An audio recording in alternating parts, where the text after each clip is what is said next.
Group 1 சிலபஸ்ல unit 3ல இருக்கிற books and authors டாபிக்கை பார்க்க போறோம். சமந்தா ஹார்வேன்றவங்க ஆர்பிட்டல்ன்ற ஒரு நாவல் எழுதியிருப்பாங்க.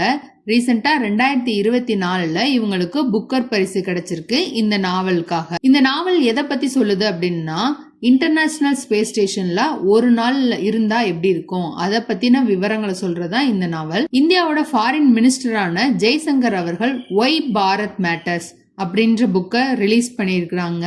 இது எது ரிலேட்டடா இருக்குன்னா, இந்தியாவோட டெக்னாலஜி எப்படி இருக்கு, கம்யூனிகேஷன், என்விரான்மெண்ட்ல நம்ம எவ்வளோ இன்வால்வ் ஆகுறோம், இது எல்லாமே இந்த புக்ல விவரமா சொல்லியிருக்கிறாரு. நெக்ஸ்ட் மணிக் Kotwal அப்படின்றவரு beyond the Hicks boson அப்படின்னு ஒரு இயற்பியலாளர் ரிலேட்டடா தான் இந்த புக்கை எழுதியிருப்பாரு. நெக்ஸ்ட் சாக்சி மாலிக் அவங்க விட்னஸ்ன்ற புக்ல எப்படி அவங்களுடைய லோன்லினஸ்ல இருந்து ஒரு மெடல் வாங்கினாங்க, ஒலிம்பிக் மெடல் வாங்கினாங்கன்றத அவங்களுடைய வாழ்க்கையில நிகழ்ந்ததை சொல்லியிருக்காங்க. நெக்ஸ்ட் கௌரி குரூவர் அப்படின்றவரு த அன்யீல்டிங் ஜட்ஜ் அப்படின்னு ஏஎன் குரூவரை பத்தி எழுதியிருக்கிறாரு. இந்த ஏஎன் குரூவர் தான் கேசவானந்த பாரதி கேஸ் 1973 நடந்ததுன்னு பார்த்தோமா, அது மொத்தம் கான்ஸ்டிடியூஷனல் பெஞ்ச்ல மொத்தம் எத்தனை ஜட்ஜ் இருந்திருப்பாங்க? 13 ஜட்ஜ்.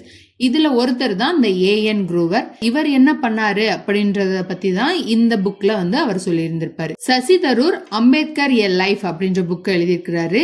எம்ஜே அக்பர் அவர்கள் காந்தி எ லைஃப் இன் 3 கேம்பெயின்ஸ்.